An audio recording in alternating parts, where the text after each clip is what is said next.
Friends, എൻ്റെ മറ്റൊരു വീഡിയോയിലേക്ക് സ്വാഗതം. അപ്പം നമ്മളിപ്പം ഏറ്റവും റീസെൻ്റ്ലി കണ്ടൊരു സന്തോഷ വാർത്തയാണ്. KL ബ്രോ ഇന്ത്യയിലെ തന്നെ അല്ലെ ലോകത്തിലെ തന്നെ നമ്പർ 1 യൂട്യൂബർമാരിൽ ഒരാളായിരിക്കുകയാണ്. വലിയൊരു സമ്മാനം അവർക്ക് കിട്ടിയിരിക്കുകയാണ്. അതവരുടെ 3-4 വർഷത്തെ കഷ്ടപ്പാട് കൊണ്ട് അവർ സമ്പാദിച്ചെടുത്തൊരു നേട്ടമാണ്. അപ്പോൾ അതിന് വേണ്ടിയിട്ട് ചിലപ്പോൾ അവർ ഒരുപാട് റിച്ചായിട്ടുള്ള സംഭവങ്ങൾ ചെയ്തിട്ടായിരിക്കണമെന്നില്ല. ചിലപ്പോൾ നാടൻ രീതിയിലുള്ള നമ്മുടെ വീടുകളിൽ നടക്കുന്ന സംഭവം കൊണ്ട് ആയിരിക്കാം അവർക്ക് റീച്ച് കിട്ടുന്നത്. അപ്പം ചിലവർ 1-2 കമൻറ്റ് ഞാൻ അതിനകത്ത് വായിച്ചു. ഇവർ ചെയ്യുന്നത് എപ്പോഴും ഒരേ കണ്ടൻ്റ് അല്ലേ, അല്ലെങ്കിൽ ഇവർ ചെയ്യുന്നത് ഒരേ രീതിയിലുള്ള സംഭവമല്ലേ. കാരണം അത് അവരുടെ പരിമിത സ്ഥലമായിരിക്കാം, അല്ലെ അവർക്കും പരിമിതി കാണാം. അപ്പോൾ അത് വെച്ചുകൊണ്ടേ അവർക്കും ചെയ്യാൻ പറ്റുള്ളൂ. അപ്പോൾ അതിനെ നമ്മൾ കുറ്റം പറയുകയല്ല ചെയ്യേണ്ടത്, നമ്മൾ സപ്പോർട്ട് ചെയ്യുകയാണ് ചെയ്യേണ്ടത്. കാരണം എല്ലാവർക്കും ഒരേ സാഹചര്യം ആവണമെന്നില്ല. ചിലവർ കഷ്ടപ്പെട്ട് വേറെ സാഹചര്യം ഉണ്ടാക്കി ചെയ്യുന്നവർ കാണും, ചിലവർക്ക് കഷ്ടപ്പെട്ട് ചെയ്യണമെന്ന് കാണും, പക്ഷേ അതിൻ്റെ അവസ്ഥ അവരുടെ കാണില്ല. അപ്പോൾ അതുകൊണ്ട് നമ്മൾ കാണുന്ന വീഡിയോസിൽ നമുക്ക് ചെയ്യാൻ പറ്റുന്ന ഒറ്റ കാര്യമുള്ളൂ, ഒരു ലൈക്ക്. നമുക്ക് ഒത്തിരി ഇഷ്ടപ്പെടുന്ന ഷെയർ. ഒരു ലൈക്ക് ബട്ടണിൽ ഞെക്കുന്നതുകൊണ്ട് നമുക്കൊന്നും സംഭവിക്കാൻ പോകുന്നില്ല. പക്ഷേ ആ ഒരു ലൈക്ക് ബട്ടൺ ഞെക്കിയാൽ ആ വീഡിയോ ചെയ്ത ഒരാൾക്ക് ഗുണം ചെയ്താലോ അതിൽ പരം സന്തോഷം വേറൊന്നുമില്ല. കാരണം നമുക്കൊന്നും നഷ്ടമാവാനില്ല, ഒരു ക്ലിക്കിൻ്റെ കാര്യം മാത്രമേ ഉള്ളൂ. അപ്പം നമ്മൾ ചെയ്യേണ്ട ഒരു കാര്യമാണ്, ഞാനായാലും നിങ്ങളായാലും എല്ലാവരും ചെയ്യേണ്ട ഒരു കാര്യമാണ്.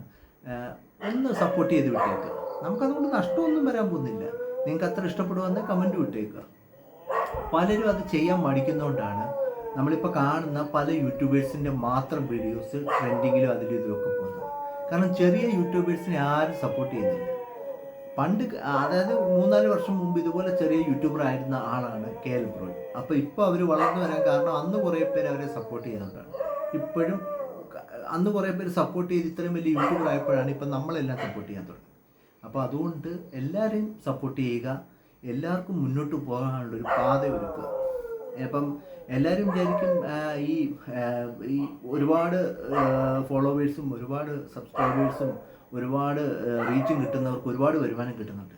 എല്ലാ യൂട്യൂബർമാർക്കും അത്രയൊന്നും വരുമാനം കിട്ടുന്നില്ല. ഞാനും അതാണ് വിചാരിച്ചിരുന്നത്.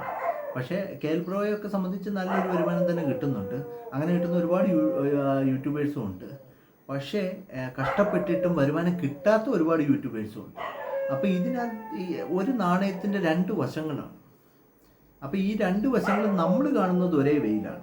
ആ ഒരു വെയിലുള്ള മാറ്റം വരുത്തിയാൽ മാത്രമേ ചെറിയ യൂട്യൂബേഴ്സിന് കയറി വരാൻ പറ്റൂ, അവർക്കും ഒരു നല്ലൊരു ഗ്രാഫ് കൊണ്ടുവരാൻ പറ്റും. അപ്പം ഇപ്പം എൻ്റെ ചെറിയ വീഡിയോസിനകത്ത് ഞാൻ ഷോർട്സാണ് കൂടുതൽ ചെയ്യുന്നത്. അപ്പോൾ എന്നോട് ചിലർ ചോദിക്കാറുണ്ട്, ഇതെന്തോന്നടി, അതെന്തോന്നടി, ഇതിലെന്തിരിക്കുന്നടി.